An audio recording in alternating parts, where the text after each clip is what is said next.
All right, one of the coolest stories of the last month was news that United Airlines had entered into contract to buy at least 15 supersonic jets. For someone who was alive in the 70s and 80s and actually saw the Concorde land at Miami International Airport, this was big news. Let's bring in the founder and CEO of the company that's going to build this aircraft.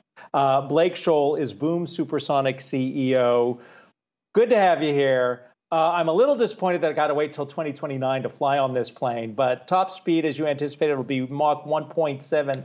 Do you think you'll be able to deliver on time? Absolutely. You know, one of the things that makes Boom a really special company is we have already built and rolled out history's first independently developed supersonic jet, the XB-1. That's our prototype for the Overture airliner. It rolled out last fall, and it's going to be in the air in just a matter of months. And with that aircraft taking really the design for Overture off the table, proving that it works in a real airplane, we are excited to be delivering Overture to passengers this decade. And Blake, speaking of this, I know it's not only through work. I was having a lot of these conversations. Many people that I didn't think would take notice of an announcement like this have been talking about it over the last week or so. Any idea just on how much people will be willing to pay to ride one of these jets? Because it seems like there certainly is a lot of excitement out there for it. Well, you know, we believe that a world in which more people can go more places more often is a better world for us to live in, a better world for our children to grow up in. And if you say, you know, COVID aside, why don't people travel?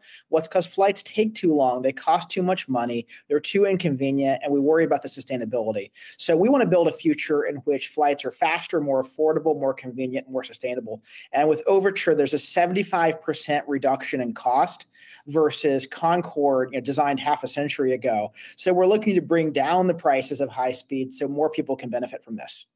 That's the key, and I'm glad you brought that up because Concorde was never a break-even venture for Air France or British Airways. So is the fuel, for instance, you're going to use sustainable carbon neutral fuels. Are these already in use? Because this plane is expected to test fly the XB-1 the end of this year or early next year, right? Yeah, that's right. These fuels exist. In fact, we've already run XB-1's engines on one of the highest blends of alternative fuels ever used. And we actually saw greater performance on alt fuels versus traditional jet fuel. And so these fuels today, they're used on other aircraft up to about 50%. And Overture is the first airliner designed from the ground up to be compatible on 100% sustainable aviation fuel. And what that means is supersonic flight is going to be able to be completely carbon neutral. And one of the things we're especially proud of with our announcement with United last week is that they're actually going to do it. They're going to run Overture carbon neutral on sustainable aviation fuel. So that means that the airplane that you most want to be on from a speed and comfort and convenience perspective is also the one that's the best for the planet. And that's really, really exciting. But here was the other issue with the Concorde. There was opposition to allowing it to land at airports in the United States because of the sonic boom. Do you see that issue ever coming back, that people, not in my backyard, would put a red flag up to stop this? Well, we have to remember that Concorde was designed, in the 1960s with slide rules and drafting paper, and it used converted military engines that were super loud.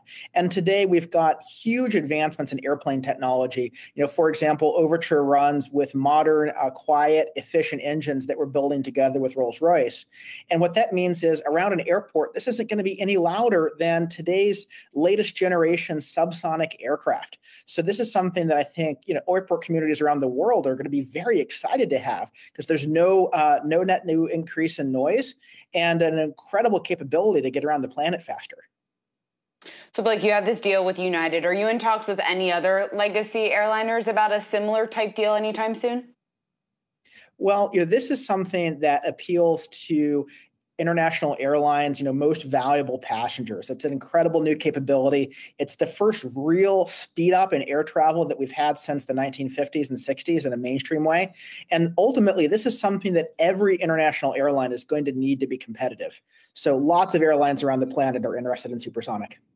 A lot of us are rooting for you. I know you got the United deal, Japan Airways Airlines deal, but I got to ask you, Virgin Galactic, they're promising with their spacecraft right now, but what they're really developing is a craft that would take you from New York to Tokyo in 3 hours. That's a lot faster. Do you worry they might beat you? Not really. If you look at the technology here, we have chosen the speeds that we have because that operates within technologies that are proven safe, reliable, and efficient. So we want to get supersonic flight into the hands of as many people as possible, quickly as possible, and then we're going to keep iterating. Today we're talking about Overture 1, but there's going to be Overture 2, Overture 3. They're going to get progressively faster, more affordable, available to more people in more places. We are wishing you the best and look forward to having you come back on the day you do that test flight with XB1. We want it to hit supersonic speed. So, Blake Scholl, Boom Supersonic CEO, all the best to you.